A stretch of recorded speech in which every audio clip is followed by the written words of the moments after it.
मैत्रीपूर्ण नमो बुद्धाय। जय भीम। तो सिगारवास सूत्र में हमने कल पहली दिशा देखी थी। तो पहली दिशा कौन सी दिशा थी?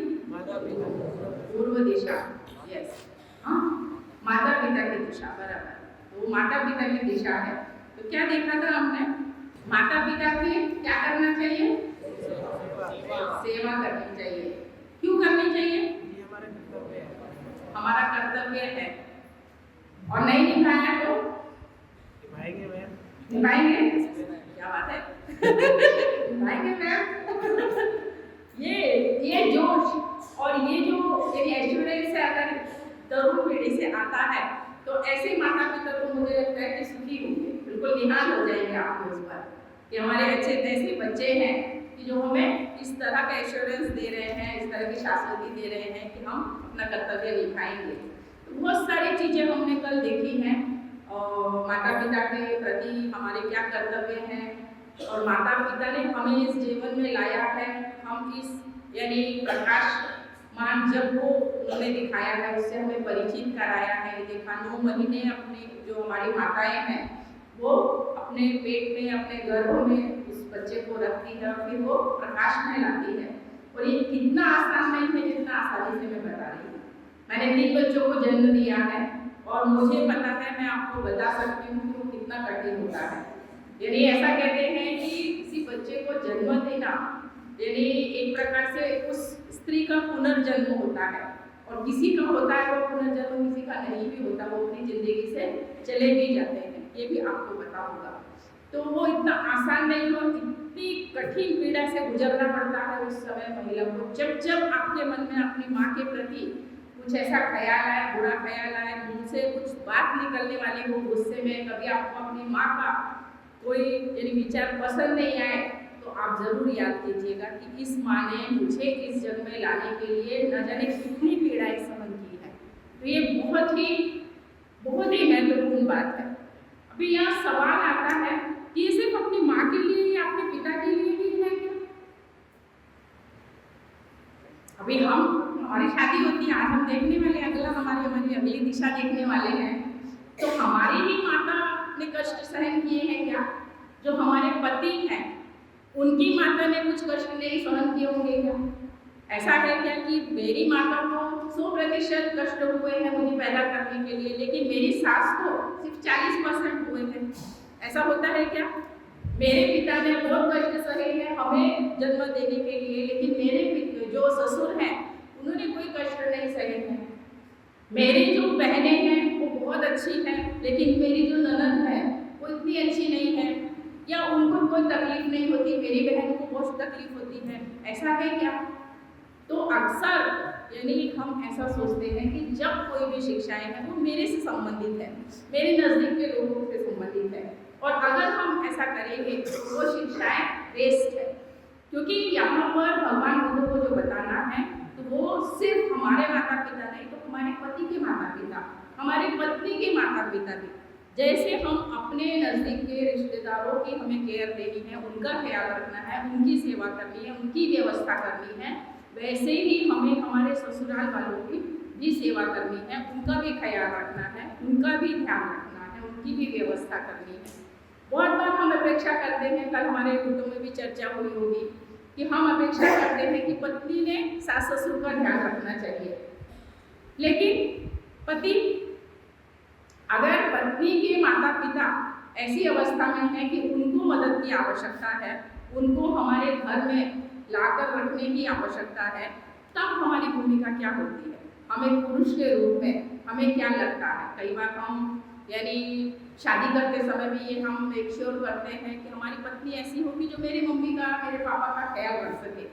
लेकिन अगर मैं कल ग्रुप में बोल रही थी कि अगर ऐसी ही जो कंडीशन है लड़कियां डालने लगे कि मुझे ऐसा ही पति चाहिए कि जो मेरे माता पिता को अपने साथ रख सके, तो मुझे लगता है आधी शादियां होने से पहले टूट जाएंगी। क्योंकि हमारी एक संस्कृति इस तरह की बनी हुई है कि जो पति हैं, पुरुष हैं, उनके माता पिता हमारे साथ रह सकते हैं, लेकिन जो स्त्रियां हैं उनके माता पिता नहीं रह सकते हैं हमारे साथ। बहुत कम ऐसे केसेस होते हैं, बहुत रेयर ऐसे केसेस होते हैं कि जहाँ पर इसके ऊपर काम हो रहा है या फिर कभी कभी मजबूरी में रखना पड़ता है कि कोई और नहीं है। लेकिन इस मामले में यदि मैं बताना चाहूँगी, ऐसे में हमारे घर में तो भी पिछले 5 सालों से मेरी माता जी, मेरी जो मम्मी है वो बीमार है और लगभग बिस्तर पर ही है। अभी तो चल फिर भी नहीं सकती है।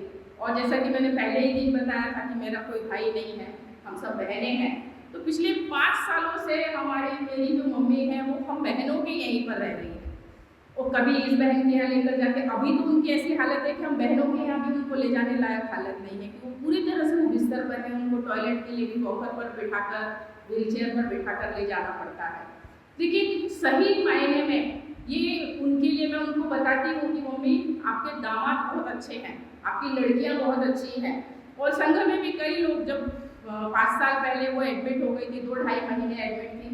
हम सारी जो बहनें हैं, 4 बहनें हम लोग पूना में रहती हैं, चारों बहनों ने और मेरी लड़की उसमें 3 बहनें और मेरी बेटी, तो हम चारों ने ड्यूटी लगाई हुई थी। एक जन हम दिन भर रहते थे, एक जना रात को रहते थे। अगले दिन दूसरा व्यक्ति दिन में रहता था और एक व्यक्ति रात को रहता था। और ये भी एक सीखने वाली बात है, क्योंकि मैं वैसा कर रही हूँ इसलिए मेरी बेटी और मेरा बेटे ने भी वो बात सीखी है।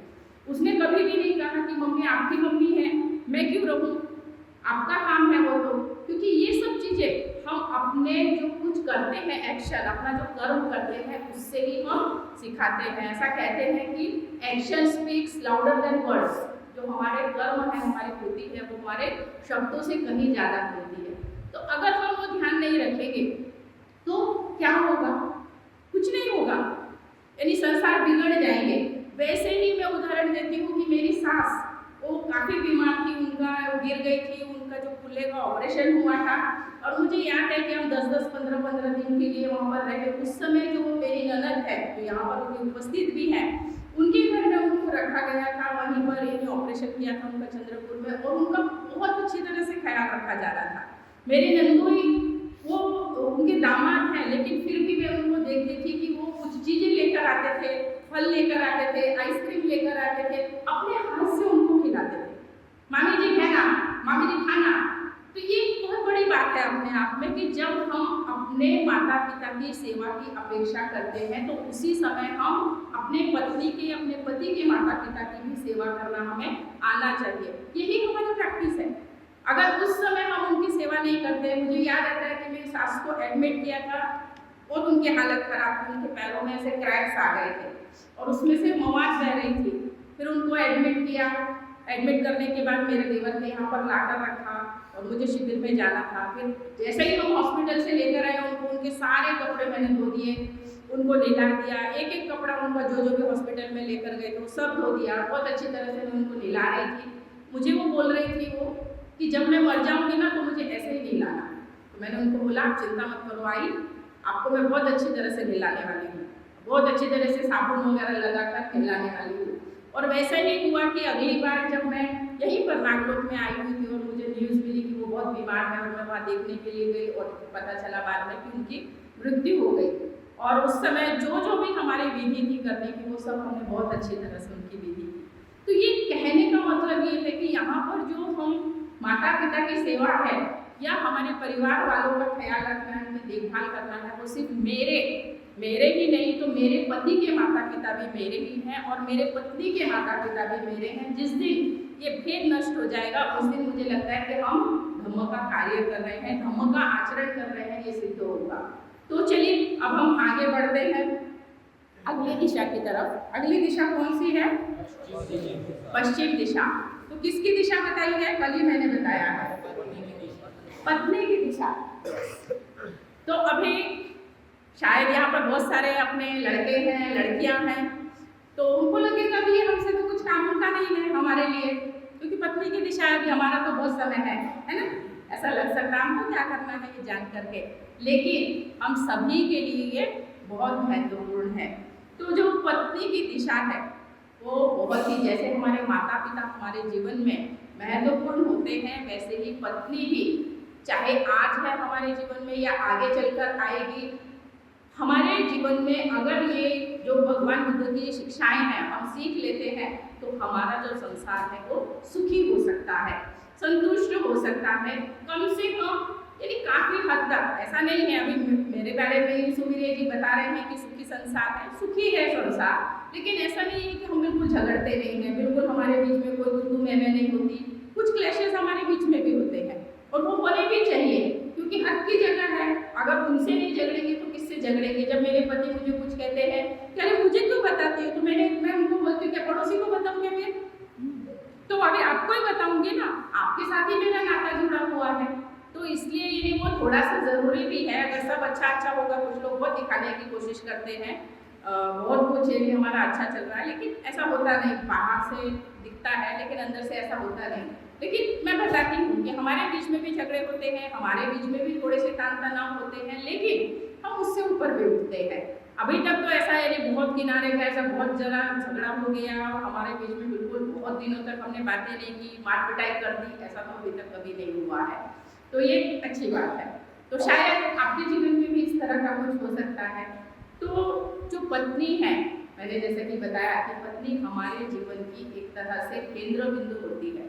यानी एक जैसा बताया जाता है कि गाड़ी के 2 पहिए होते हैं, तो वैसा अगर आप 2 पहिया गाड़ी बोलते हैं तो एक पहिया अगर हम हैं तो दूसरा पहिया हमारी पत्नी है।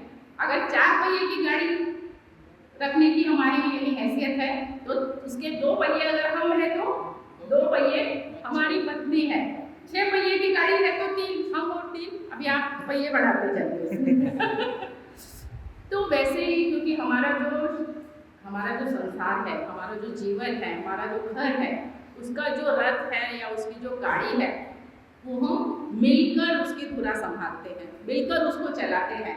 ऐसा नहीं होता है यानी भले ही आप कहिए कि पुराने ज़माने में ऐसा होता था, अब ऐसा नहीं होता, वैसा होता था, अब नहीं होता, या अब ये पुरानी बात हो गई है, काल बाह्य हो गई है, लेकिन कुछ चीज़ें अभी भी उतनी ही उपयोगी है। पहले ऐसा होता था कि पति कमा कर लाते थे और घर महिलाएं संभालती थी, पत्नी ही संभालती थी, लेकिन अभी वैसा है क्या? अभी उल्टा हो गया। अभी दोनों चीज़ें हो गई हैं। अभी दोनों बाहर कमाने के लिए जाते हैं, लेकिन ऐसे समय में बाहर कमाने के लिए दोनों जाते हैं, बाहर ड्यूटी करते हैं दोनों, तो ऐसे समय में अगर वो पत्नी ऑफिस से आती है और ऑफिस से आने के बाद वो अपना बिल्कुल पल्लू पोंछ लेती है और आते ही वो किचन में चली जाती है, पानी पीती है, चाय बनाती है। पति पहले से आया बैठा होता है और पति को पूछती है चाय बनाऊँ आपके लिए, पति आते ही होता है चाय बना रही होगी तो मेरे लिए भी 1 कप बना देना। कहाँ तक उचित है? अभी वो भी आपके कंधे से कंधा मिलाकर चल रही है। शायद वो कभी कभी ऐसा भी हो सकता है कि मेरी जैसी पत्नी कमाती नहीं होगी, शायद यानी कहीं जॉब नहीं करती होगी, लेकिन जितना वो करते हैं उतना ही मैं भी कर रही हूँ। और उस समय मेरा प्रवचन है, मुझे तैयारी करनी है, और उस समय मेरे पति बोलते हैं कि नहीं तुम ये काम करो, वो काम करो, तो ये भी शायद उचित नहीं होगा। तो ये हमें सोचने की ज़रूरत है कि आज का जो ज़माना है, आज की जो जिम्मेदारियाँ हैं वो बदल गई है। आज की जो भी भूमिकाएं हैं, हमारा जो भी कुछ परिवेश है वो थोड़ा बदल गया है, तो उसके अनुसार हमें एक दूसरे को मदद करने की ज़रूरत है। तो वैसा ही यहाँ पर भगवान बुद्ध सिगाल को बताते हैं, अर्थात ये जो दिशा है ये पत्नी और बच्चों की दिशा भी हम कह सकते हैं कि हमारे पत्नी के प्रति हमारे 5 कर्तव्य हैं जिनको हमें निभाना चाहिए। तो जो पहला कर्तव्य है, पत्नी का सम्मान करके उसकी सेवा करनी चाहिए। पत्नी का सम्मान करके उसकी सेवा करनी चाहिए। अभी पहली बात, पत्नी की सेवा करनी चाहिए, ये सुनने के बाद ही हमारे कान को कुछ हो गया होगा। पत्नी की सेवा, अभी उसके क्या पैर दबाओ क्या मैं? ऐसा लगता होगा, लेकिन दबाओ ना। अगर जरूरत है वो आपके पैर दबा सकती है, वो आपका सर दबा सकती है, तो आप भी दबाते अगर उसको जरूरत है, तो क्या बुराई है उसमें? तो यहाँ पर पत्नी की सेवा हम किस तरह से कर सकते हैं? पहली चीज है उसका सम्मान करके। तो हम कैसे सम्मान कर सकते हैं? तो पहली चीज है कि उसमें हम पत्नी के साथ मित्र की तरह व्यवहार कर सकते हैं। जो हमारी पत्नी है, हालांकि बहुत कम ऐसा होता है, ऐसा बताया जाता है यानी आइडियली कि हमें अपने बच्चों का फ्रेंड बनना चाहिए, हमें अपने पत्नी का या पति का फ्रेंड बनना चाहिए, लेकिन बहुत कम दिखता है, क्योंकि वो एक पोजीशन आ जाता है ना, पत्नी यानी हमारी हक की पत्नी, स्वामी बहुत सारे लोग अभी इधर तो विदर्भ में मैं सुनती हूँ साहेब भी बोलते हैं, आमचे साहेब, हाँ। साहेब गेले, वो साहेब और हम नौकरानी। मालक बोलते हैं, आमचे मालक, जो पुराने लोग थे ना, पुरानी महिलाएं अभी जो शिविर में आती हैं, आमचे मालक ना आशे मनाई, तो मुझे पहले समझ में नहीं आता था। मुझे लगता था मालक यानी किसके बारे में बात कर रही है, लेकिन वो धीरे धीरे मुझे समझ में आया कि वो टर्मिनोलॉजी यानी वो किसके लिए है। तो मालक यानी पति, तो पति यानी मेरा मालक है, मालिक है मेरा, वो मेरे शरीर का मालिक है, वो मेरा पूरा मेरा यानी अस्तित्व का मालिक है। तो ये जो संकल्पना है इसको हमें तोड़ना है, ऐसा भगवान बुद्ध ने 2500 साल से भी पहले बताया है। तो हमें सोचने की ज़रूरत है कि भगवान बुद्ध बताते हैं कि पत्नी का हमें सम्मान करना चाहिए, तो हमें उनके साथ मित्र के जैसा व्यवहार करना चाहिए। आगे बताया जाता है कि उसके साथ ऐसा व्यवहार करें कि जो सुख दुख में उपयुक्त हो, यानी उसके सुख दुख का हमें क्या बनना चाहिए, सहभागी बनना चाहिए। हर एक उसके सुख दुख में हमें सहभागी बनना चाहिए उसके। और जो तीसरी बात है कि पति को जिन चीज़ों में उसे लगता है पत्नी को कि मेरा सम्मान होता है, उन चीज़ों को उन्होंने नज़रअंदाज नहीं करना चाहिए। तो ऐसी कुछ चीज़ें हो सकती हैं कि जिन चीज़ों में पत्नी को लगता है कि मेरा सम्मान होता है, अभी हर एक की सम्मान की भाषा जो है वो अलग हो सकती है। मेरी सम्मान की भाषा अलग हो सकती है, शायद किसी और महिला की अलग हो सकती है। मुझे शायद लग सकता है कि मेरे पति जब मैं 4 लोगों के सामने बैठी हूँ तब उन्होंने मेरे साथ में सम्मान से बात करनी चाहिए, उन्होंने मेरा यानी मेरी जो गलतियाँ हैं उनके सामने नहीं दिखानी चाहिए, अकेले में वो मेरी गलतियाँ दिखा सकते हैं। हो सकता है किसी और की डेफिनेशन अलग होगी। तो हर पति को ये देखना आना चाहिए कि मेरी पत्नी का सम्मान किस चीज़ में है, कौन सी ऐसी चीज़ें हैं, कौन से ऐसे व्यवहार है कि जिसमें उसे लगता है कि मैं सम्मान कर रहा हूँ। तो वो चीज़ें हमें इतने साल के संसार में निश्चित ही समझनी चाहिए। इसके अलावा कि जो भी चीज़ों में उसे लगता है अच्छा लगता है, वो चीज़ें करने के लिए उसे प्रोत्साहन देना चाहिए। तो वो भी हमें देखने की ज़रूरत है। हो सकता है कि उसको कुछ ऐसी कला कौशल्य होंगे जो उसे अच्छी लगती होंगी। कई बार ऐसा होता है कि महिलाओं को कई चीज़ें करना पसंद होता है, लेकिन जब शादी हो जाती है वो चीज़ें छोड़नी पड़ती हैं। कई बार तो जिम्मेदारियों की वजह से छोड़नी पड़ती हैं, कई बार उनके वो चीज़ें करने से पता नहीं किस तरह, लेकिन उस परिवार की इज्जत को बट्टा लगने वाला है, कुछ होने वाला है। मान लिया कोई, उसको बहुत अच्छा डांस करना अच्छा लगता है, लेकिन परिवार में क्या बताया जाता है, सास बताती है हमारे घर में ये नाच गाना नहीं चलता, क्या ये नाचने वाली थोड़ी लेकर आए हैं हम, तो इसलिए नाचना बिल्कुल नहीं। हमारे यहाँ गाना नहीं चलता, इसलिए गाना नहीं बिल्कुल भी। क्या मेहंदी निकालने का ये है, मेहंदी निकालने वाली क्या 100 रुपये में मिल जाती है, 200 रुपये दो मेहंदी निकालने वाली आ जाती है। क्या ब्यूटी पार्लर का काम करती है तो इतना लाली लिपस्टिक लगाकर चलती है, लोगों को सजाती रहती है। हमारे घर में ये सब नहीं चलता, ऐसा बताया जाता है। लेकिन उनकी इच्छा है वो करने की, उनका शौक है वो करने का, अगर तो उनको करने देना चाहिए, वो करने के लिए हमें प्रोत्साहन देना चाहिए। इसके अलावा हमें उनके साथ जानबूझकर बहुत ही अच्छा सुसंवाद रखना चाहिए और प्रेम से उनके साथ में बातें करनी चाहिए। दूसरी जो चीज़ है, पत्नी के साथ में हम सेवा कर सकते हैं पत्नी की, जिसके द्वारा तो पत्नी का अपमान नहीं करना चाहिए।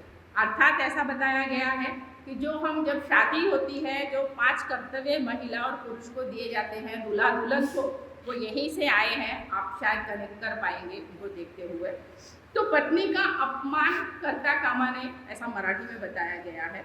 तो जैसा कि मैंने पहले बताया है कि हर एक पत्नी को अपेक्षा होती है कि अगर मेरी कोई गलती है तो मुझे औरों के सामने मत बताइए, औरों के सामने मत डांटिए।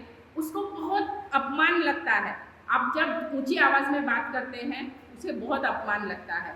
लेकिन अगर आप अकेले में उसको वो बात बताते हैं, आप ऊंची आवाज़ में भी अगर बताते हैं तो वो सहन कर लेती है। लेकिन जब दूसरों के सामने अगर उसका आप अपमान करते हैं, ऊंची आवाज़ में बात करते हैं, अपशब्द कहते हैं, तो उसके लिए उससे ज़्यादा अपमान भरी बात कोई नहीं होती है।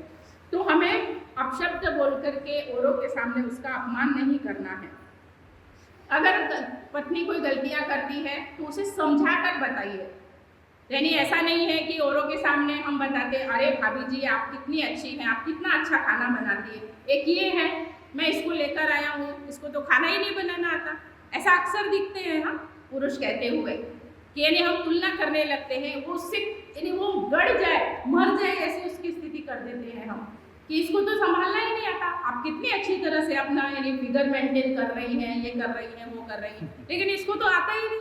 ये देखो कितनी मोटी होकर बैठ गई, इसको मैं बहुत बार बता। इस तरह की बहुत सारी बातें कही जाती हैं, पत्नी का अपमान किया जाता है किसी भी चीज़ को लेकर के। तो हमें देखने की ज़रूरत है। कई बार हम बोलते हैं, देखिए अरे आपकी मिसेज जो है उनको कितना अच्छी तरह से सज संवर कर रहना आता है, इसको मैं इतना सामान ला कर देता हूँ, मेकअप का सामान ला कर देता हूँ, इतना कबर्ड भरा हुआ है इसका साड़ियों से, पहनना ही नहीं आता इसको अच्छी तरह से। तो ऐसा भी हम कहते हैं, ऐसी बहुत सारी बातें होती है। आगे बताया जाता है कि पत्नी को वाचिक स्तर पर हमें दुख नहीं देना चाहिए। तो वाचा से हम किसी भी तरह से उसको दुख ना दें। और पत्नी के अगर कोई अड़चन आती है उसके जीवन में, तो उसको छुड़ाने के लिए, उसको सॉल्व करने के लिए हमें पर्याय देने चाहिए। शायद ये नहीं हो सकता है कि पास्ट में, भूतकाल में उससे कोई गलती हुई होगी, हमसे भी होती है। शादी से पहले बहुत बार ऐसा होता है कि लोगों के अफेयर होते हैं, कोई गलत कदम उठ जाता है और वो उस समय गलत भी नहीं लगता, वो सही ही होता है उस उम्र के लिए, लेकिन वो गलतियाँ कभी कभी ज़िंदगी में वापस आ जाती हैं। और ऐसे समय में अगर पति को वो गलती के बारे में पता चलता है, पत्नी का कोई रोल भी नहीं होता है उसमें, लेकिन फिर भी कई बार उससे घर टूट जाते हैं। लेकिन वो पुरानी बात थी, 5 साल पहले, 10 साल पहले, 15 साल पहले वो बात हुई थी, और वो व्यक्ति अभी आ रहा है वापस यानी ज़िंदगी में आने की कोशिश कर रहा है। ऐसे समय में पत्नी को, उस महिला को सबसे ज़्यादा सपोर्ट किसकी ज़रूरत होती है? सपोर्ट की तो पति की ज़रूरत होती है कि वो उसके साथ में खड़ा रहे, वो सब भूलने के लिए तैयार है, उसका डटकर सामना करने के लिए भी तैयार हो जाती है अगर उसका पति उसके पीछे खड़ा रहता है। लेकिन अगर पति ही उसका साथ ना दे, वो बोलेगा अरे तूने कौन सा मुझे बताया था, खत्म, अभी अपना रिश्ता खत्म। तो अगर इस तरह से हम करते, अपने चाहे कितने भी अफेयर हुए हो, लेकिन अगर पत्नी का एक भी अफेयर हुआ हो तो वो बिल्कुल भी नहीं चलता, वो चाहे शादी से पहले हुआ हो। तो ये भी हमें देखने की ज़रूरत है कि अगर पत्नी को, देखिए कई बार हमें सुनाई पड़ता है कि कोई गलती हो जाती है और कोई लोग ब्लैकमेल करते हैं, लेकिन महिला या कोई भी बच्चा अपने घर में बता नहीं पाता है, क्योंकि उन्हें विश्वास नहीं होता है कि मेरे घर वाले मेरे साथ में खड़े रहेंगे, या मेरा पति मेरे साथ खड़ा रहेगा, मेरे ससुराल वाले मेरे साथ खड़े रहेंगे। लेकिन आप खड़े रहिए ना उनके साथ डटकर। ऐसी कौन सी बात है कि वो अपने को नहीं बताएंगे? हर बात वो आपके साथ में शेयर करेंगे, कोई भी किसी को ब्लैकमेल नहीं कर सकेगा, क्योंकि ब्लैकमेल का मतलब ही ये होता है कि जो चीज़ किसी को नहीं बतानी है उसको लेकर भी लोग ब्लैकमेल करते हैं। लेकिन अगर आपके घर वाले, आपके परिवार वाले, आपके पति आपके साथ में है, तो कोई आपको धमकी नहीं दे सकता। तो ऐसा वातावरण तैयार कीजिए कि इस तरह की घटना ही आपके जीवन में ना घटे। कुछ भी अगर कोई किसी को बोलता है कि मैं ऐसे फोटो दिखा दूंगा, मैं ये कर दूंगा, मैं वायरल कर दूंगा, ठीक है कर दे, मैं मेरे पति से बात करूंगी उसके बारे में। तो ये सब घटनाएं होने से बच सकती हैं। तो तीसरा जो है वो बहुत ही महत्वपूर्ण बात है कि पति ने पर स्त्री गमन करू नहीं, यानी पति ने किसी भी तरह का व्यभिचार नहीं करना चाहिए। ये तो सही मायने में किसी भी पत्नी के लिए बहुत ही आत्मसम्मान की, आत्मग्लानि की बात होती है कि जब उसको पता चलता है कि मेरा पति किसी और के साथ संबंधित है, किसी और के साथ में उसके संबंध है। तो ये बहुत ही ज़रूरी हो जाता है कि पति ने किसी भी पर स्त्री के साथ में स्त्री गमन किया है या व्यभिचार किया है, ऐसा कोई भी घटना होने से हमें टालना चाहिए। ये पत्नी के लिए पति ने करना चाहिए। दूसरी बात है कि पति को ये बताना आना चाहिए अपनी पत्नी के लिए कि वो उसके साथ समाधानी है, वो सुखी है, आनंदी है, और इससे ज़्यादा कोई भी उसके लिए सुख की बात नहीं हो सकती। हो सकता है कि आपकी पत्नी की जो एक संकल्पना रही होगी, एक इमेज आपने तैयार की होगी, वो बहुत अलग होगी, लेकिन जो पत्नी आपको मिली है या जो पति आपको मिले हैं, उनके साथ में आपको अभी समाधानी रहना है जिंदगी भर के लिए। अभी तो थोड़ा बदल रहा है, ऐसा होता नहीं है अभी जिंदगी भर के लिए सभी लोग रहते नहीं हैं, कई बार टूट भी जाते हैं आधे रास्ते में जाकर। लेकिन फिर भी हम कोशिश तो यही करते हैं भारतीय संस्कृति में कि जिंदगी भर हम एक पुरुष के साथ, एक महिला के साथ में हम रहें। तो कम से कम आप उनको समाधान दिला सकते हो कि आप जो भी हो मेरे लिए आप उचित हो। उस समय मुझे, मैं जब ये तैयार कर रही थी, गाना याद आता है, चांद से मैं हुआ हो मेरी कब ऐसा मैंने सोचा था, हाँ तुम बिल्कुल वैसी हो जैसा मैंने सोचा था। गाना नहीं आता मुझे वैसे, लेकिन बहुत बड़ी बात नहीं है कि हमने सोचा होगा कुछ और, वो मिली होगी कुछ और, बिल्कुल अलग मिली होगी ऐसा नहीं है, लेकिन कहीं ना कहीं वो आपके संसार को चला रही है, आपके साथ में वो मदद कर रही है उस गाड़ी को चलाने के लिए। तो आप उसको ये यानी निश्चित ही दे सकते हैं कि आप मेरे लिए बहुत अच्छी हैं, मैं आपके साथ में समाधानी हूँ, सुखकारक जीवन जी रहा हूँ। उसकी प्रशंसा कर सकते हैं, उसके कार्य की प्रशंसा कर सकते हैं। पति पत्नी के जो नाते संबंध है उसमें नैसर्गिकता होनी चाहिए, यानी नेचुरल होने चाहिए। उसमें कोई बनावट, सबके सामने हम बहुत गले में हाथ डालकर रह रहे हैं, बहुत चप्पियाँ ले रहे हैं, लेकिन अकेले में जाते हैं आपस में कोई बात नहीं। बड़े बड़े घरों में अक्सर ऐसा होता है, वो अलग बेडरूम में, ये अलग बेडरूम में सो रहे हैं, या वो बेडरूम में, ये हॉल में सो रहे हैं। ये करने के बजाय जो भी नैसर्गिकता है आप में, हमारे संबंधों में नैसर्गिकता होनी चाहिए। जो चौथी बात है, पत्नी को पति ने ऐश्वर्य देना चाहिए, धन दौलत देनी चाहिए। अभी इसके बारे में हम जानेंगे, शायद आपको अलग लग सकता है, लेकिन हर एक पत्नी को बहुत गर्व महसूस होता है कि वो अपने पति के कमाए हुए पैसे पर इतराए। उसे बहुत अच्छा लगता है, स्वाभिमान। ये पत्नियां समझ सकती है, महिलाएं समझ सकती है इस बात को कि उसका पति कोई भी कितना भी कम कमा कर लाता हो, लेकिन उसका कमाया हुआ जो पैसा है उससे कोई चीज खरीद कर वो अपने समाज में, यानी जिसको मराठी में बोलते हैं मिरवते, यानी वो दिखाती है कि अरे मेरे पति ने लाया है, ये साड़ी मेरे पति ने लेकर दी है, ये कुर्ता मेरे पति ने लेकर दिया है, ये हाथ मंगलसूत्र जो भी होगा वो लेकर दिया। उसे बहुत अच्छा लगता है। तो वो अपने कमाए हुए पैसे से अगर कुछ लेकर आता है तो उसे बहुत अच्छा लगता है। वैसे ही पति से मिली हुई जो धन दौलत है उससे उसको बहुत स्वाभिमान महसूस होता है। भले ही उसका महका कैसा भी हो, कितना भी अमीर हो, करोड़पति हो, अरबपति हो, और उसका पति कितना भी गरीब हो। बहुत कम पत्नियां, ऐसा भी नहीं मैं कहती कि पत्नियां ऐसी होती है कि वो सब इतराती हैं उसके ऊपर। कई बार पत्नियां ऐसी भी होती है कि अपने मायके का ये बहुत दौरा दिखाती रहती है, मेरे मायके में तो ऐसा, मेरे मायके में तो वैसा, आपके यहाँ आकर मैं ऐसे हो गई, खाना नहीं मिल रहा, कपड़े नहीं मिल रहे, ज्वेलरी नहीं मिल रही, ये नहीं वो नहीं, लेकिन बहुत कम होती है ऐसा। ज़्यादातर महिलाएं ऐसी ही होती हैं कि जो अपने पति के कमाए हुए पैसे पर खुश रहना चाहती हैं, चाहे उनके मायके में कैसे भी सिचुएशन हो। अगली जो बात है, पत्नी को आभूषण, अलंकार इत्यादि देने चाहिए। अभी देते तो सभी हैं, शादी में हमारे यहाँ पर तो यूपी में पति की तरफ से 7 जेवर जाएंगे, 11 जेवर जाएंगे, 15 जेवर जाएंगे, 8 जेवर जाएंगे, ऐसा बहुत सारे जेवर देते हैं सोने के। लेकिन अभी सोना बहुत महंगा हो गया है, अभी मुझे पता नहीं रिसेंटली कितना देते होंगे, लेकिन आभूषण यस।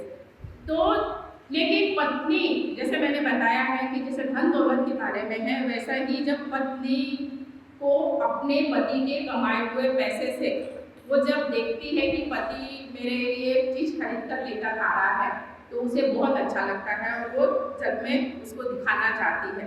तो सभी, और ऐसा कहा जाता है कि जो महिलाएं हैं उनका मूल स्वभाव है कि खुद के ऊपर लक्ष्य केंद्रित करना। हर एक महिला को अच्छा लगता है, सजना संवरना बहुत कम महिलाएं हैं कि जिनको अच्छा नहीं लगता होगा, लेकिन अच्छा रहना मुझे भी अच्छा लगता है। अच्छा रहना, अच्छे कपड़े पहनूं और अच्छे दिखूं, अच्छे बाल करूं जरा, तो अच्छा लगता है, सबको ही अच्छा लगता होगा। मैं भिक्षुणी नहीं हूँ, मैंने सब कुछ छोड़ दिया है, संसार ऐसा नहीं है। तो जो संसारिक महिलाएं हैं उनको तो और भी ज़्यादा लगता है। तो ऐसे समय में जब वो अपने पति से पाती हैं वो चीज़ें तो उन्हें और भी अच्छा लगता है। तो इसलिए हमारा कर्तव्य है, यानी पति का कर्तव्य है कि अपनी पत्नी को जो भी धन आभूषण है वो देना चाहिए। अभी तो रिसेंटली हिंदू धर्म गया है, हिंदू धर्म का एक त्यौहार था करवा चौथ, जो नॉर्थ इंडिया में बहुत मनाया जाता है। तो मैं देख रही थी कि उस समय खासकर महिला झगड़ कर पतियों से सोने की चीज लेती है, लेकिन उसकी भी जरूरत नहीं है, हमें उसके लिए जरूरत नहीं है। मुझे तो याद आता है जब मेरी शादी हुई तब मेरे पति वैसे थोड़े ज़्यादा पैसे लेकर गए थे मंगलसूत्र दिलाने के लिए।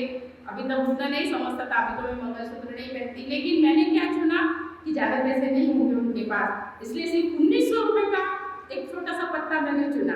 कोई बहुत बड़ा मंगलसूत्र मैंने नहीं चुना था, वो भी अभी तो बेच दिया। क्योंकि ज़रूरत ही नहीं है अभी उसकी। उनको भी मेरे पापा अच्छे खासे पैसे लेकर आए थे कपड़े दिलाने के लिए, और उन्होंने भी सिर्फ 500 रुपये के कपड़े लिए शादी के लिए। लेकिन कितना हम लोग केयर ले रहे थे एक दूसरे के परिवार के बारे में। मुझे वो याद आता है कि कितनी सिंपल हमारी शादी थी। और शायद जो मैंने साड़ी पहनी थी 200 कुछ रुपए की साड़ी थी, सफ़ेद रंग की, पूरे दिन में सफ़ेद ही साड़ी में थी, वो भी सफ़ेद कपड़ों में थे। कोई ऐसा बहुत तामझाम था कि बहुत कुछ हमने किया था, बहुत ऐसे जेवर खरीदे थे एक दूसरे के लिए, ऐसा भी नहीं था। सिंपल शादी हुई थी, बिना किसी दहेज की हमारी शादी हुई थी। तो ये हम देख सकते हैं सभी मेरी चीज़ों को। तो आगे ऐसा भगवान बुद्ध बताते हैं कि जब कोई भी पत्नी इस तरह की 5 प्रकार की जो सेवा अपने पति से पाती है, इसको हम सेवा कह रहे हैं, लेकिन 5 प्रकार के कर्तव्यों का जो पालन पति करता है, तो वो किस तरह से सेवित होता है, किस तरह से पत्नी उसके ऊपर अनुकंपा करती है या अपने कर्तव्य निभाती है। वैसे तो देखा जाए तो पत्नी हर तरह से ही अपने कर्तव्य निभाती है, ज़्यादातर 100% मैं नहीं कहूँगी क्योंकि वो गलत होगा, कुछ नहीं भी निभाने वाली होती है। तो सबसे पहली बात है कि जो घर की जिम्मेदारियां हैं वो पूरी तरह से वो अच्छी तरह निपुणता से निभाती है। जैसे कि हम देखते हैं कि समय पर खाना बनाना, और सिर्फ खाना नहीं बनाती तो क्या करती है, किसको क्या चाहिए वो बनाने की कोशिश करती है, यानी किसको क्या पसंद है। मुझे याद है जब मेरे बच्चे छोटे थे तो मेरे बेटे को साबूदाने की खिचड़ी पसंद नहीं थी और बेटे को पोहे पसंद नहीं थे। तो मैं कभी संडे को ही हम नाश्ता बनाते थे, क्योंकि बाकी दिन तो वो सुबह स्कूल जाते थे। तो संडे के दिन साबूदाना उसके लिए बनाती थी, बेटी के लिए, और बेटे के लिए पोहे बनाती थी, ताकि उनको दोनों की पूर्ति हो जाए। तो वैसे ही हम पत्नियां करती हैं कि हर एक की इच्छा का ख्याल रखने की कोशिश करती है। और खास करके ये आप ध्यान रखिए, इधर के लोगों के लिए है, जब पत्नी देखती है कि मेरा पति, मैंने कोई सब्जी बनाई है जो 2 रोटी खाने वाला है, लेकिन उस दिन वो उसने 2.5 रोटी खाई है या 3 रोटी खाई है, और जब देखती है पति ऐसा चाट चाट के खा रहा है, उसे अंदर से बहुत खुशी होती है, बहुत अच्छा लगता है कि अरे मेरा बनाया हुआ खाना इनको बहुत पसंद आया। तो ये हमें देखने की जरूरत है कि कभी कभी यानी हम लोग कुछ महत्व नहीं देते उस चीज को, लेकिन जब ऐसा होता है, उनको पसंद आता है, वो खास करके ख्याल रखती है कि कौन सी चीज़ इनको ज़्यादा पसंद आई है, और वो फिर अगली बार बनाने की कोशिश करती है। वैसा इधर भी होता ही होगा, ऐसा तो नहीं है। घर में आए हुए जो भी मेहमान हैं उनका वो अच्छे से ख्याल रखती है।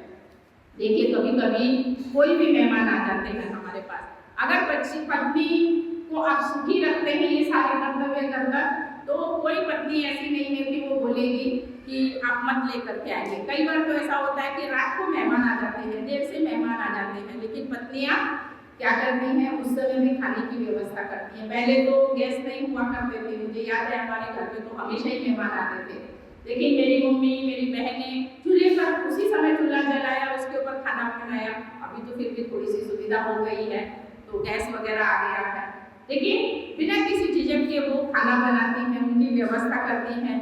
अक्सर ये काम पुरुष ध्यान नहीं रखते हैं, क्या बनाना है, कौन से मेहमान आ रहे हैं, और फिर कौन से मेहमान हैं उनको क्या गिफ्ट देना है। कभी कभी तो ये भी होता है कि उनको ये कुछ कपड़े दे। मेरे पति को तो कुछ भी याद नहीं रहता, कुछ भी नहीं समझता इस बारे में, तो मुझे ही उनको बताना पड़ता है कि अरे वो आए हैं तो उनको कुछ देना पड़ता है। उनको कई बार तो उनको पता भी नहीं होता मैंने किसको क्या दे दिया है, क्योंकि उनको इन सब चीज़ों में पढ़ना ही नहीं है बिल्कुल। लेकिन मुझे अच्छा लगता है, मुझे देना अच्छा लगता है। मुझे लोगों को जब घर में आते हैं तो उनको छोटी भी गिफ्ट क्यों ना हो, मुझे देना अच्छा लगता है, तो उनकी व्यवस्था करती है। वैसे ही जो संसार के जो रिश्ते नाते हैं उन्हें संभालती है वो, और घर के जो भी रीति रिवाज होंगे उनको वो आगे लेकर जाती है। मान लीजिए अगर घर में दान देने की परंपरा है तो वो भी चाहती है कि ये परंपरा मेरी सास ने मेरे ससुर ने शुरू की है तो वो मुझे कंटिन्यू रखनी है, तो ये एक अच्छी बात है। और घर में अपने परिवार के लिए वो मान सम्मान दिलाने का प्रयत्न करती है, यानी कोशिश करती है कि ऐसा कोई भी काम ना हो हमारे परिवार के द्वारा जिससे कि उनकी इज्जत को कालीमा लगे या फिर बट्टा लगे, ऐसी वो कोशिश करती है। उसके अलावा वो जो नौकर चाकर हैं उनको अधिकार में रखती है। अभी अधिकार में रखना यानी क्या, तो जो भी नौकर चाकर है उनसे काम करवा कर लेना, योग्य मुबदला यानी जो भी हम देते हैं, योग्य उनको जो मानदेय देते हैं उसके बदले में जो काम चाहिए वो करवा कर लेती है। उनके काम पर वो ध्यान रखती है, वो काम पूरा हुआ है कि नहीं इसका भी वो ध्यान रखती है। और उसके साथ साथ जो नौकर चाकर है उनको अपने, मराठी में है कि श्रद्धा थे उन्हें, लेकिन उनको अपने संबंध उनके साथ अच्छे बनाकर रखती है। पुरुषों को इन चीजों से कोई लेना देना नहीं है। हमारे घर में झाड़ू लगाने वाली आती है, पोछा लगाने वाली, खाना बनाने वाली आती है या कोई आती है, तो उसका ध्यान कौन रखते हैं? समय समय पर उनको कोई गिफ्ट देना, उनके साथ अच्छी बातें करना, उनको कपड़े लत्ते देना, उनको किसी चीज की जरूरत है, छुट्टी की जरूरत है, तो वो पुरुष से भी पूछती है। तो वो किसको पूछती है? महिलाओं को पूछती है। लेकिन उस समय अगर महिला खड़ूस रही, उसने कुछ ये नहीं दिया, महिला वो काम करने वाली छोड़कर चली जाती है। तो ये सारी चीजों का ख्याल कौन रखता है? जिनका पुरुषों को घर में भी नहीं होता दूर दूर तक, लेकिन ये सारी जिम्मेदारियां महिलाएं निभाती हैं। इसके अलावा अपना जो परिवार है उसके प्रति वो नौकर चाकरों के मन में सम्मान भी पैदा करती है। वो कभी ऐसी कोई बात नहीं करती है वहां पर कि जिससे कि मालिक के प्रति अपमान हो या मालिक का के प्रति जो इमेज है उसकी खराब हो, इस तरह का कोई व्यवहार नहीं करती है। तीसरी जो बात है कि महिला किस तरह से पत्नी अपना कर्तव्य निभाती है, तो पत्नी हमेशा सदाचारी रहती है। तो वो अपने संसार में समाधानी रहती है। जैसे कि पहले पति के कर्तव्य हमने बताए हैं, पत्नी के प्रति अगर वो इस तरह का व्यवहार करता है, पति अगर सदाचारी है, तो कैसे पत्नी, और इतना अच्छा अगर पति है, इतना सब ध्यान रखने वाला पति है, तो कैसे पत्नी बाहर जा सकती है? कैसे वह समाधानी हो सकती है? तो अपने परिवार में समाधानी होती है, पति में वो संतुष्टि पाती है और खुद को उच्च मार्ग पर आरूढ़ करने का प्रयत्न करती है। जो चौथी बात है कि पति किस तरह से कर्तव्य निभाती है, तो पति के कमाए हुए धन का वो रक्षण करती है। कि जो भी पति अपने मेहनत से जो पति धन कमाकर लाते हैं, और अभी जैसे मैंने शुरू में बताया था कि पत्नी भी कमाती है, तो उस धन का वो रक्षण करती है। किस तरह से? तो धन को सुरक्षित जगह पर रखती है, यानी जो भी धन आया है उसको सुरक्षित रखती है, संभाल कर रखती है। आपने देखा होगा पत्नियां कहाँ जब नोटबंदी हुई तो कहाँ से पैसे निकले थे, 500 के नोट, आप सबको पता होगा। तो वो क्योंकि उसका उद्देश्य यही रहता है, उसमें ऐसा नहीं है कि वो पैसे यानी अपने लिए उपयोग में लाने हैं। तो कहीं ना कहीं कभी ना कभी हमारे घर में अगर कोई दिक्कत आई, कोई कठिन समय आया, तो उसके पास पैसे नहीं। कभी कभी पति कमाने वाला होता है, उसके पास उतने पैसे नहीं होते जितने पत्नी के पास होते हैं, जो कमाने वाले नहीं होती है, क्योंकि वो संभाल कर रखती है, दिए हुए पैसों में से भी बचा कर रखती है। वैसे ही धन का योग्य व उचित उपयोग करती है। जो भी धन हमारे घर में आता है उसका योग्य व उचित उपयोग करती है।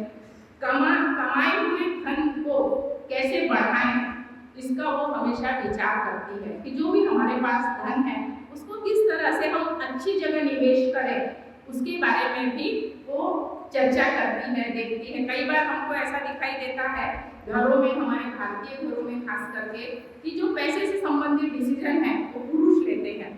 यानी पुरुष किस चीज में डिसीजन लेंगे?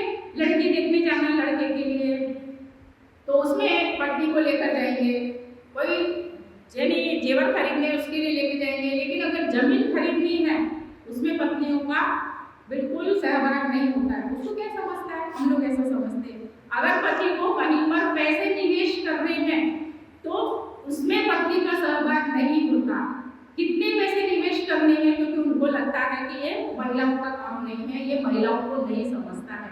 लेकिन आप उनको लीजिए ना साथ में, वो आपसे कहीं ज्यादा मैं बताती हूँ, मेरे उदाहरण से बताती हूँ कि बहुत सारे घरों में पत्नियां ज्यादा पैसे को अच्छी तरह से निवेश कर सकती हैं, अच्छी तरह से उसकी वृद्धि कर सकती हैं। तो इसके साथ ही धन नष्ट होगा ऐसे जो संभाव्य जो भी धोखे होते हैं तो उनसे वो दूर रखती हैं। यानी किसी भी तरह से हमारे परिवार का, मेरे पति ने कमाया हुआ पैसा नष्ट ना हो, ऐसा कोई भी आशंका उन्हें आती है, उससे वो दूर रहती है। इसके अलावा जो पांचवी और आखिरी बात है कि संसार के सभी कामों के प्रति वो जागरूक होती है और चपल होती है। तो ऐसा कोई भी बुरा विचार वो नहीं करती है कि मेरा संसार नष्ट हो इस विचार की वजह से। वो आखिरी ऐसा कोई विचार होगा अगर कि उसको करना पड़े तभी वो संसार को नष्ट करने वाला विचार करती है। अक्सर ऐसा समाज में देखा जाता है, घर में झगड़े भी हों, पति पत्नी के झगड़े हों, सास ससुर के साथ में हों, परिवार वालों के साथ में हों, महिलाएं अक्सर आखिर तक प्रयत्न करती हैं अपना जो परिवार है उसको बचाने के लिए। बहुत आखिरी ऐसा उनका डिसीजन होता है अगर उनको परिवार तोड़ना पड़ा, लेकिन लास्ट तक वो कोशिश करती है कि हमारा परिवार बना रहे, हमारा संसार बना रहे। वो साथ ही साथ वो बताने की कोशिश करती है कि दूर का कौन है, नजदीक का कौन है, उस चीज से वो पति को आगाह करती है कि कौन हमारे हितैषी हैं और कौन हमारे शत्रु हैं, कि इसे हमें बचकर रहना चाहिए। तो वो भी बताने का वो प्रयास करती हैं। इसके साथ साथ विश्वास के जो लोग हैं वो तैयार करने का प्रयत्न करती है। और मुझे मेरे बहुत सारे उदाहरण इसके बारे में मैं बता सकती थी, अभी समय की वजह से नहीं बता रही हूँ मैं, कि बहुत सारे लोगों के साथ में मेरे आजू बाजू में भी ये नहीं अच्छे संबंध रहते हैं। जय हिंद होती है, गुड मॉर्निंग होती है, नमस्ते होती है, बिल्डिंग के लोग हैं, क्योंकि पत्नी इसी तरह की होती है ज़्यादातर, कि आदमी के बजाय उनके संबंध इसलिए होते हैं क्योंकि कभी भी आड़े वक्त में कोई हमको कब काम आ जाए पता नहीं चलता कि कब, क्योंकि कई बार हमारे जो रिश्तेदार हैं वो दूर रहते हैं, लेकिन जो पड़ोसी हैं, आसपास के लोग हैं, वो नज़दीक रहते हैं, उनकी मदद हमें नज़दीक से मिल सकती है। तो अगर हम उनके साथ में मुँह चढ़ा के रहेंगे तो हमें उनकी मदद नहीं मिलेगी, क्योंकि हमारे बिल्डिंग में मुझे पता है कि ऐसे कुछ लोग हैं कि जिनके साथ में मैं अच्छी बात करती हूँ। एक तो भी एक्सपायर हो गए 2-3 महीने पहले ही, लेकिन उनके साथ मेरा अच्छा यानी बातचीत रहती थी, आंटी नमस्ते, आंटी गुड मॉर्निंग, कैसे हो आप। दूसरी है, तीसरी मंजिल पर रहती हैं, उनको मैं जब बात करती हूँ कैसे हो, तबीयत अच्छी है क्या, तो वो मुझे बोल रही थी, बोले बेटे जब पूछती हो ना ऐसे मेरी रग रग में बोले अच्छा लगता है जब बोले पूछती हो, तो मेरे लिए बहुत बड़ी बात है कि बहुत कुछ नहीं लगता, उसके लिए कोई पैसे नहीं लगते इतना पूछने के लिए। कोई अगर बूढ़ा व्यक्ति आपको दिखता है, उसको चढ़ने में कोई दिक्कत हो रही है, आप हाथ पकड़ के थोड़ा सा अगर उनको लेकर जाते हो, उनको रास्ता पार करा देते हो या झूले के ऊपर से चढ़ा देते हो, आपको कुछ भी नहीं करना पड़ता उसमें, लेकिन आपको पता नहीं कितनी दुआएं मिलती हैं उनकी तरफ से। तो इसलिए ये पत्नी जो है वो इस तरह के सारे कार्य करती है। उसके साथ साथ अपनी जो जिम्मेदारी है वो अगली पीढ़ी पर वो सौंपती है कि जो जो भी जिम्मेदारियां हैं, देखिए अगर यदि शादी होती है, बेटे की बहू आती है, तो उस समय वो जो जो भी जिम्मेदारियां, जिसको बोलते हैं ताला चाबी देना, तो ताला चाबी एक प्रतीकात्मक चीज हो गई, लेकिन जो भी हमारे घर के संस्कार हैं, बेटा हमारे घर में आते थे सब लोग एक टाइम का कम से कम खाना हमें मिलकर खाते हैं, ये इस तरह की जो भी चीजें होंगी अच्छी, वो बताने का वो प्रयास करती है। तो मुझे लगता है कि और कुछ मैं बहुत सारे उदाहरण बता सकती हूँ, मेरे में बहुत सारे उदाहरण बता सकती हूँ, लेकिन समय की कमी की वजह से, क्योंकि हम शुरू ही काफ़ी देर से कर रहे हैं, तो इसलिए मैं यहीं पर रुकती हूँ। सभी को महत्वपूर्ण नमो।